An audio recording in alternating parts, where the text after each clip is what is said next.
This is TradeFlow News, bringing you relevant news and insights from around the world. TradeFlow News, enabling trade for SMEs and economies worldwide. These are some of the key topics that we will be looking into in today's program.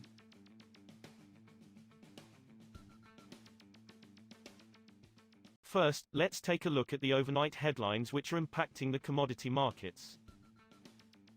Oil prices fell on Thursday, reversing gains in the previous session, after OPEC showed no signs of supporting Iran's call for an oil embargo on Israel and as the United States plans to ease Venezuela sanctions to allow more oil to flow globally. Brent futures for December fell 0.5%, or 43 cents, to $91.07 a barrel. U.S. West Texas Intermediate futures for November, which expire on Friday, dropped 0.2%, or 17 cents, to trade at $88.15 per barrel. The more active December WTI contract was down 0.3%, or 22 cents, to $87.05 a barrel at 0442 GMT. Oil prices climbed about 2% in the previous session on concerns about disruptions to global supplies after Iran called for an oil embargo on Israel over the conflict in Gaza and after the U.S. adding to already tight supplies. U.S. crude oil and fuel inventories all fell by more than expected last week as refiners increased crude runs to meet strong domestic demand for distillate fuels, the Energy Information Administration said on Wednesday. Stocks of diesel and heating oil have been hovering near seasonal record lows ahead of winter and drew down again last week amid strong demand. Distillate stockpiles fell by 3.2 million barrels in the week to October 13 to 113.8 million barrels, AIR data showed, versus analysts' expectations in a Reuters poll for a 1.4 million barrel drop. Last October, stocks fell to 106 million barrels, the lowest seasonal level on record. Moving on to the top news in the energy sector. The world is not on track for zero-emission fuels to account for 5% of international shipping fuels by 2030, a new analysis has found, jeopardizing the shipping industry's 2050 decarbonization goal. Launched at the Global Maritime Forum's annual summit in Athens on Wednesday, the assessment finds that current scalable zero-emissions fuel, SZEF, production in the pipeline would cover just a quarter of the fuel needed by 2030. And the delivery of zero-emission vessels is also faltering. At the end of 2022, there were 24 ships capable of running on SZEF, mostly methanol, with another 144 on order. The European Union plans to boost financial support for the wind energy sector and scrutinise subsidies of foreign wind product imports. As local manufacturers face increased competition from China, a document seen by Reuters showed.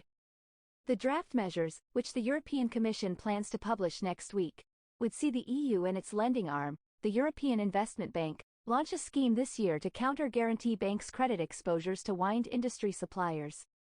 The idea is to improve manufacturers' access to financing, at a time when they are being urged to massively expand capacity to help Europe reach its target to get 42.5% of energy from renewable sources by 2030, nearly double today's share.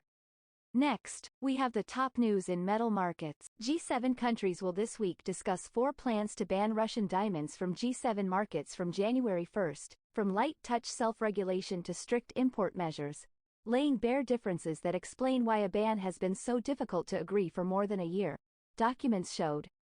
The 4 proposals were prepared by Belgium, India, a French jewelry industry group and the World Diamond Council and will be discussed at a technical meeting of G7 representatives on Thursday, officials close to the talks told Reuters.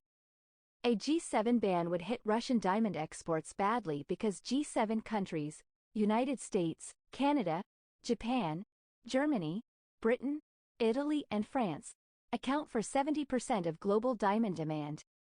Copper prices rose marginally on Thursday in choppy trade, as better-than-expected economic data from top metals consumer China offset pressure from a strong US dollar. 3-month copper on the London Metal Exchange was up 0.5% at $8,015 per metric ton, as of 0721 GMT. The most traded November copper contract on the Shanghai Futures Exchange was 0.03% lower at 66,470 yuan, $9,085.19 a ton.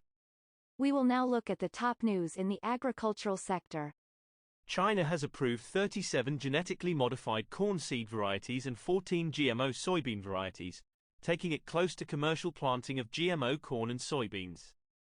The varieties approved by the Ministry of Agriculture and Rural Affairs in a notice on Tuesday include corn varieties owned by Yuan Longping High-Tech Agriculture Company, Syngenta and Dabainong. China is the world's top buyer of soybeans and corn, importing more than 100 million metric tons of the grains a year to feed its huge livestock herd. That is all for today's news on commodity markets. Stay tuned to TradeFlow News as we continue to provide you with more updates.